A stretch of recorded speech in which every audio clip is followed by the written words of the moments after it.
কুপ্রস্তাবে রাজি না হওয়ায় ভাইয়ের বউকে বেধড়ক মারধরের অভিযোগ উঠল ভাসুরের বিরুদ্ধে। ঘটনায় মানিকচক থানার পূর্ব সৈয়দপুর গ্রামে তীব্র উত্তেজনা ছড়িয়ে পড়ে। অভিযুক্ত ভাসুর শ্যামল ঘোষ বেঙ্গল পুলিশের হোমগার্ড পদে শামসি ফাঁড়িতে কর্মরত বলে জানা গিয়েছে। অভিযোগ, গত 2রা সেপ্টেম্বর রাত্রি নাগাদ শ্যামল ঘোষ দরজা ভেঙে তার ভাইয়ের বাড়িতে ঢুকে এবং তার ভাইয়ের বউকে কুপ্রস্তাব দেয় বলে অভিযোগ। ভাসুরের কুপ্রস্তাবে ভাইয়ের বউ রাজি না হওয়ায় ভাসুর ভাইয়ের বউকে বেধড়ক মারধর করে বলে অভিযোগ। আতঙ্কে ভাইয়ের বউয়ের চিৎকার চেঁচামেচি শুনে পাড়া প্রতিবেশীরা তাকে উদ্ধার করে গুরুতর আহত অবস্থায় মানিকচক হাসপাতালে ভর্তি করে। খবর পেয়ে ভিন রাজ্য থেকে ফিরে আসে গৃহবধূর স্বামী।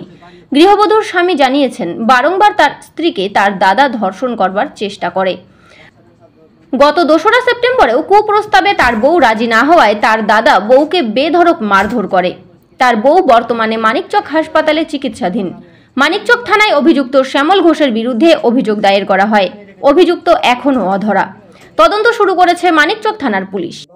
ফাইন মেটাল ওয়ার্কস, যে কোনো ধরনের LED light, metal board, flakes board, নিয়ন বোর্ড, এসএপি ডেকোরেশন বানাতে আজই আসুন আমাদের প্রতিষ্ঠানে। আমাদের প্রতিষ্ঠান ফাইন মেটাল ওয়ার্কস, আশ্রমপাড়া মোড়, নিয়ার পেট্রোল পাম্প, ইসলামপুর। যোগাযোগ নম্বর 9971136010 অথবা 8076964664। সেদিন রাত্রে 7:30 সময় আমার বর গেছিল থানার মধ্যে। আর রাত্রে আমার ভাসুর যা আর শাশুড়ি এসে ঘর ভেঙে আমাকে গলা ধরে চিপে নিচে ফেলে আর আমাকে মারে। আমার ভাসুর বলছে ওরকম বাস আর লাঠি দিয়ে মারবি না, ঘুষি মার আর লাত চালা। আমাকে অনেক জায়গায় মেরেছে, জখম করে দিয়েছে। আমার ভাসুর আমার কাপড় টাপড় বিলাস সব ছিঁড়ে দিয়েছে। কাপড়টা বুকের উপরে বসে আর চেপে আছে, আর গলা আমার শাশুড়ি গলা চেপে আছে। আমার যা চুলের মুঠি ধরে ধরে আর মারছে মুখ চিপে সবাই। আমার মেয়ে বলছে মাকে ছেড়ে দাও, মাকে ছেড়ে দাও। আমার মেয়েটাকেও মেরেছে আর মেয়েটাকে চালিয়ে আর ওদিকে ফেল দেওয়া যাচ্ছে, তোর মাকে আজ মেরে ফেলবো। তারপর 20,000 টাকা ছিল খাটের তলে, ওটাও বের করে নিয়েছে। আমাকে খারাপ সম্পর্ক করতে বলছে ওর সঙ্গে। আমি এটাতে রাজি নাই, তো ওই জন্য আমাকে বলছে তোকে মেরে ফেলবো, আমি তোকে আর ছাড়বো না, তোকে মেরে ফেলবো, তুই আমার সঙ্গে থাকবি কি থাকবি না সেটা বল। আমি বলছি না, অনেক দিন থেকে আমাকে বলছে এই কথাটা। অনেক আমার স্বামী বাইরে থাকে তবে থেকেই বলছে। আমার যাকে শাশুড়িকে সবাইকে বলেছি কি দেখো কিরকম কিরকম করে আমার সঙ্গে বলছে আরও কি গ্রামের লোককে কাউকে বলবি না, এটা ঘরেই থাকতে দে, কাউকে তোর বরকেও জানাস না। তো আমি বললাম আমার বরকে যদি না জানাই তো আমাকেও খারাপ বলবে না, আমি জানাবো ওকে। জানালো, বাড়ি আসলো, আবার ঝগড়া হলো। ঝগড়া হয়ে আমাকে আবার নিয়ে চলে গেল। দিয়ে যাওয়ার পরে আমাকে আরও উল্টা করে বলছে কি হসপিটালে ভর্তি ছিলাম 2 তারিখে, আসলাম আজকে 9 তারিখে। আমাকে বলছে কি তোকে পেট্রোল ঢালে পুরাবো তুই যদি বাড়ি আসিস। তো এখন বাড়ি এসি সবাই মিলে আবার মারতে আসছে। আর সবাই ওর শোভানগর থেকে লোকজনকে ডেকে নিয়ে এসে আবার বলছে মারবো ধরে। কি আমার ভাসুর হোমগার্ডে চাকরি করে, ওর কোনো শাস্তি নাই। ও যে একটা মেয়েকে এরকম অত্যাচার করে, ওর কোনো শাস্তি নাই। আমি এটা প্রথম করেছি, আমি 28 তারিখে একবার হয়েছে এই ঘটনাটা, একবার 27 তারিখে, 29 তারিখে হয়েছে, আবার 2 তারিখে এই ঘটনাটা হয়েছে। 3 তারিখে গেছি, অভিযোগ ওখানে কিছু নেয়নি পুলিশ। আবার 6 তারিখে আবার গেছি, তারপরে অভিযোগটা নিয়েছে। আমি এখন আবার বাড়ি এসেছি, তো বলছে তুই থানায় কমপ্লেন জানিয়েছিস, আবার তোকে মেরে ফেলবো। এবার জান থেকে মেরে ভাত সবসময় বলছে কি পেট্রোল ঢেলে তোকে পুড়িয়ে মেরে ফেলবো। তুমি কি চাইছো? আমি ওর শাস্তি চাই। হোমগার্ড বলে কি ওর মাপ আছে আর আমাদের কি নাই?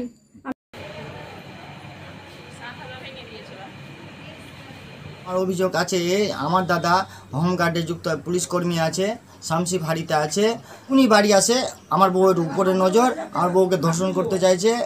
গত 2 তারিখে যখন আমার বউ রাজি হয়নি তখন ওকে বিশাল মারধর করেছে, মানে পেটের উপরে চেপে এমন মারধর করেছে আর বাড়ি ভাঙচুর করেছে। আমার বউ ভয়ে দরজা বন্ধ করে নিয়েছিল, দরজা ভেঙে ঢুকে গিয়ে ওকে চুলে ঝটি ধরে বার করে ওকে এমনভাবে মেরেছে পেটের উপরে চেপে। আর বাড়িতে যে ভাঙচুর করেছে, বাড়িতে 20,000 টাকা কেস রাখা ছিল, ওটা নিয়ে গেছে। ওটা আমার মেয়ে বলছে ফোন করে, বাবা সম্পূর্ণ টাকা জেঠুলিয়ে চলে গেল। আমার বউকে এত মেরেছে যে এখন মানিকচক হসপিটালে ভর্তি আছে। আজকে 3-4 দিন হয়ে গেল ভর্তি থাকা। এর আগেও কি তোমার বউকে ধরেছে?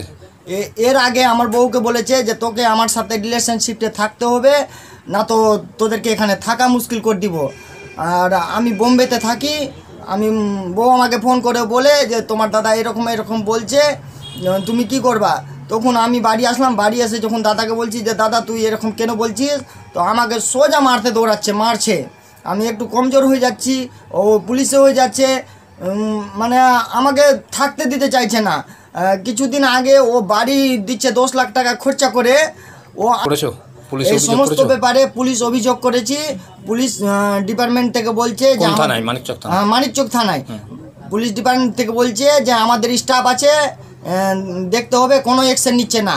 3বার 4বার কেস করা হয়ে গেল, কোর্ট কেস করেছি। কোর্ট কেস করে যখন থানায় আসলো, থানা থেকে পিএ করতে আসলো, বলছে সবই কিছু ঠিক আছে, মারধর করেছে, সবই কিছু ঠিক আছে, বলছে রেপ করেনি। তো কেমনি করে রেপ করলো না? রাত্রি 8:30টার সময়, যে সময় মারে ওই সময় আমি মানিকচক থানায় উপস্থিত আছি মেম্বারকে নিয়ে।